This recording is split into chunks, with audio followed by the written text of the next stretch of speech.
Haïti est en guerre. C'est un kidnapping en pleine rue qui a mal tourné. La victime est encore en vie, évacuée à bord de ce taxi collectif.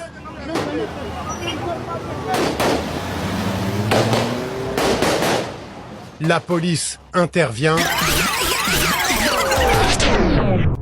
Non, ce n'est pas une guerre conventionnelle ou une guerre civile, c'est une guerre psychologique, une guerre terroriste. C'est la déstructuration de l'État haïtien par la fédération des gangs dites armées financées par l'élite occidentale. Comprendre la racine du problème est crucial avant de s'attaquer à ses conséquences. Vous connaissez le rituel. Je suis Danny Décrypte. Nous abordons toutes les questions relatives à la géopolitique, la géostratégie, l'économie et les faits de société.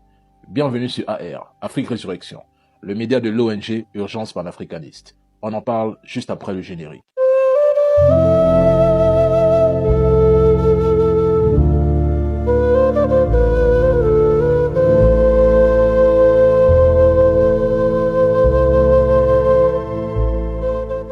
Pour comprendre cette crise, il faut se poser une question.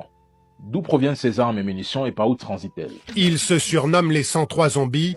Ils ont une vingtaine d'années, mais déjà tellement de sang sur les mains. Regarde ces cartouches. Elles sont trop puissantes. Ces armes proviennent des États-Unis d'Amérique. Ceux qui orchestrent cette opération de déstabilisation sont les mêmes qui contrôlent le pays. Ils placent des chefs d'État pour s'assurer qu'aucun Haïtien hostile à leur système de prédation ne puisse reprendre le contrôle total du pays. Ils exercent un contrôle total sur les institutions et les ministères largement financés par des ONG en provenance de ces pays. De plus, ils maintiennent une emprise sur les forces de police. Il y a plus de 10 000 policiers haïtiens. Au lieu d'investir dans la police haïtienne, les États-Unis d'Amérique sont prêts à donner 600 millions de dollars aux policiers kenyans. Nous pouvons résoudre cette insécurité qui sévit actuellement dans le pays, mais il est scandaleux de constater que toutes les autorités du pays circulent dans des voitures blindées, alors que le peuple ne possède aucun véhicule blindé et que la police ne possède même pas de gilet pare-balles. Haïti n'a pas un problème de sécurité, c'est un problème de gouvernance. Haïti est le terrain d'expérimentation de la puissance négrière. C'est le bastion de l'impérialisme américain, français et canadien. Ils imposent des gouvernements qu'ils contrôlent.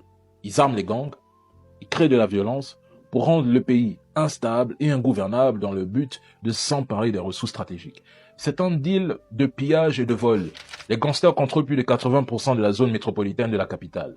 Haïti est un laboratoire occidental. Ils vous fabriquent des pseudo-leaders tels que Guy Philippe et Barbecue pour s'aimer la terreur et déstructurer l'État. L'insécurité en Haïti est un outil géopolitique. Quelques 23 gangs sur 200 opèrent dans la capitale. Ils sont regroupés en deux coalitions principales engagées dans des guerres de territoire. Nous avons la famille G9 dirigée par Barbecue et le GPEP. Les gangs disposent d'arsenaux de plus en plus sophistiqués et leur puissance de feu dépasse même celle de la police. Certains gangs ont également accru leur capacité tactique en recrutant d'anciens soldats ou policiers et d'autres sont même équipés de drones qu'ils utilisent pour contrôler leur territoire.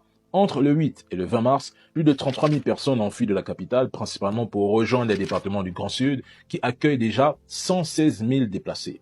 Plus de 1400 enlèvements et 2500 morts, rien qu'à Port-au-Prince en 2023. Le mois de janvier 2024 a été le plus violent depuis plus de 2 ans, avec au moins 806 personnes tuées, assassinées, blessées ou kidnappées dans le pays. Les gangs armés réduisent les Haïtiens en esclavage. Haïti est devenu un pays où la libre circulation est conditionnée par le paiement d'une rançon.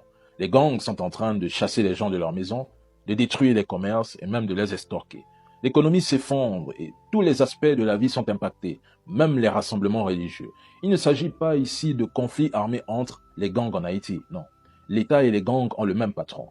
Les gangs terrorisent la population, puis la communauté internationale et l'État ne font rien parce que ça les arrange. Les gangs agissent sans être menacés par l'État et les banques sont complices de l'industrie de kidnapping en blanchissant l'argent. Ils veulent les ressources. Ils créent de la violence en Haïti pour pousser la population à fuir de telle sorte qu'ils font main basse sur les ressources stratégiques. J'espère que cette chronique vous a été utile et vous aidera à comprendre la soi-disant problématique de l'insécurité en Haïti. Vive Haïti et vive le peuple noir. Allez, bonne fin de semaine. Ici, c'était Danny Décrypte sur AR, Afrique Résurrection.